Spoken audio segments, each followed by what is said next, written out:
আসসালামু আলাইকুম সকল শিক্ষার্থীকে স্বাগত জানিয়ে শুরু করছি ম্যাথ ক্লাস। আজকে ম্যাথ ক্লাসে ক্লাস 7 এর গণিতের অনুশীলনী 2.2 পৃষ্ঠ নম্বর হচ্ছে 32, প্রশ্ন নম্বর হচ্ছে 9।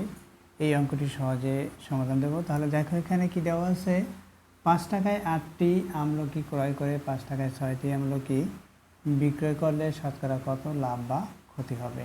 দেখো এখানে 5 টাকায় কয়টি ক্রয় করছে, 8টি ক্রয় করেছে। এখানে 5 টাকায় কয়টি বিক্রি করেছে, 8টি বিক্রি করেছে।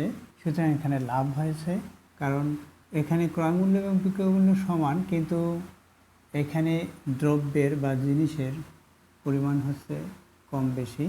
দেখো এখানে তাহলে আমরা কিভাবে অঙ্কটি সমাধান দিতে পারি। দেখো নম্বর 9, দেখো 5 টাকায় 8টি আমলকি ক্রয় করেছে। সুতরাং 8টি আমলকির ক্রয় মূল্য 5 টাকায়, একটি আমলকির ক্রয় মূল্য, এভাবে করে আমরা বের করব।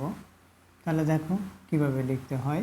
8টি আমলকির ক্রয় মূল্য, 8টি আমলকির ক্রয় মূল্য কত টাকা, 5 টাকা।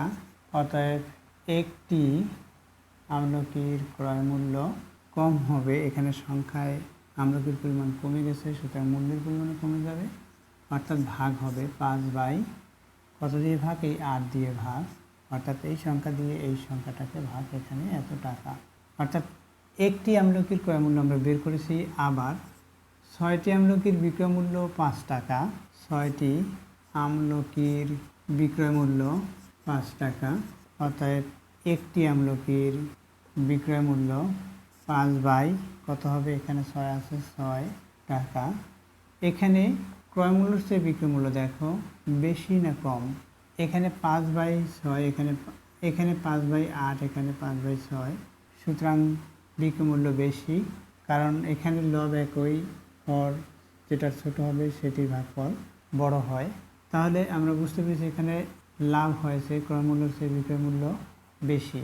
এখানে ক্রয় মূল্যের চেয়ে বিক্রয় মূল্য বেশি লিখি, এখানে ক্রয় মূল্যের চেয়ে বিক্রয় মূল্য বেশি, সুতরাং লাভ হয়েছে।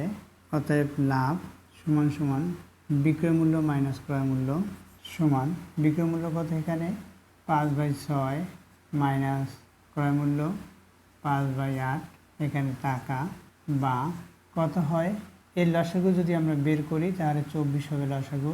দেখো এখানে আমরা লসাগু বের করে দেখাই, এখানে 6, এখানে 8, আমরা 2 দিয়ে ভাগ দিতে পারি, 3 দুগুণে 6, 4 দুগুণে 8। দেখো এগুলো গুণ করি, 3 4 12, 12 দুগুণে 24। আশা করছি বুঝতে পেরেছ 24 লসাগু কীভাবে বের করতে হয়। আবার আমরা জানি 6 এবং 8-এর 6-এর গুণের নামটা 3 8 24, 8-এর গুণের নামটাও, এখানে 6-এর গুণের নামটা পড়লে 4 6 24 হয়, এখানে 8-এর গুণের নামটা পড়লে 3 8 24 হয়। সুতরাং 24-এই লসাগু হয়। এখানে কত হবে দেখো, 4 6 24, অর্থাৎ এই 6 দিয়ে 24কে ভাগ করলে 4 হবে, 4 দিয়ে 5কে গুণ করলে 20 হবে। এরপর আছে বিয়োগ, এই 8 দিয়ে 24কে ভাগ করি 3 হবে, 3 দিয়ে 5কে গুণ করি তাহলে হবে 15। এত এখানে টাকা, কত টাকা হলো এখানে আমরা বের করি, তাহলে কি হবে, বা সমান চিহ্ন দিয়েও আমরা বের লিখতে পারি। তাহলে এটা এত বা এত, এখানে কত হয় 15, এখানে 20 থেকে 15 যদি বিয়োগ করি তখন 5 হবে, 5 বাই 24 টাকা। এই 5 বাই 24 টাকা কত টাকায় লাভ, ক্রয় মূল্য কত, দেখো ক্রয় মূল্য হচ্ছে এটা। তাহলে এত টাকায় লাভ হয়, এত টাকায় 1 টাকায় 100 টাকায় আমাদের শতকরা বের করতে পারছে। তাহলে কীভাবে লিখব, কত টাকায় লাভ হয়, ক্রয় মূল্য কত, এই টাকাটা ক্রয় মূল্য, 5 বাই 8 টাকা লাভ হয়, 5 বাই 8 টাকা লাভ হয় কত টাকায়, 5 বাই 8 টাকা লাভ হয়, 5 বাই 8 টাকায় লাভ হয়, এখানে করি 5 বাই 8, এটা ক্রয় মূল্য, এটা এই যে ক্রয় মূল্যটা, এত টাকায় লাভ হলো কত, এত টাকা, 1 টাকায় 100 টাকা, এইভাবে করবো। 5 বাই 8 টাকায় লাভ হয়, 5 বাই 8 টাকায় লাভ হয় 5 বাই 24 টাকা। অতএব 1 টাকায় লাভ হয়, 1 টাকায় লাভ কী হবে, কম হবে, অর্থাৎ ভাগ হবে, এই সংখ্যাটাকে এই সংখ্যাটা দিয়ে ভাগ, 5 বাই 24 ভাগ চিহ্ন 5 বাই 8 টাকা। অতএব 100 টাকায় আমরা বের করবো 100 টাকায় কত টাকা লাভ সেটা, অর্থাৎ শতকরা বের করতে বলেছে এখানে। 100 টাকায় লাভ হয়। একই কথা লিখছি না বিধায় এখানে কমা চিহ্ন ব্যবহার করেছি। এই যে ভাগ চিহ্নটা, এই যে এটা গুণ দেব, গুণ দিলে কী হবে, এটা বিপরীতকরণ হবে, অর্থাৎ লব হর হবে, হর লব হবে, এভাবে বিপরীতকরণ হয়। অর্থাৎ 5/24 গুণ দিলাম, তাহলে 8/5, এরপর গুণ 100 টাকা বলেছি, 100 টাকায় কয় টাকা লাভ হয়, গুণ বেশি হবে, 100 টাকায় বেশি লাভ, এই জন্য গুণ হলো, এটা হলো।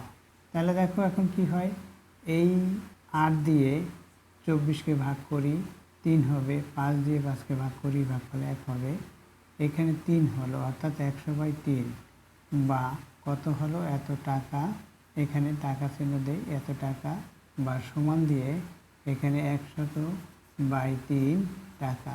তাহলে কি হবে, ওটা শতকরা প্রকাশ করি, 100/3, অর্থাৎ 100কে 3 দ্বারা ভাগ করব, এখানে 100 আছে, কত দ্বারা ভাগ করব, 3 দ্বারা, 3 দিয়ে ভাগ করলে 3 10-এর মধ্যে যাবে, কতটা 3 বার, কত হবে, 9 হবে, বিয়োগ করি 1 0, আবার 3 বার যায়, 9 হবে, বিয়োগ করি 1, অর্থাৎ কি হয়, এখানে ভাগফল পেয়েছি 33 এবং ভাগশেষ 1 ভাজক 3, এটা হয়েছে।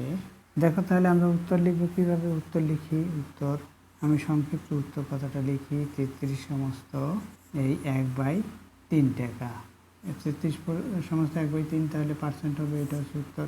আশা করছি বুঝতে পেরেছো অঙ্কটির সমাধান কীভাবে করতে হয়। এতক্ষণ ম্যাথ ক্লাসের সাথে থাকার জন্য সকলকে ধন্যবাদ জানিয়ে আজকের মতো বিদায় নিচ্ছি।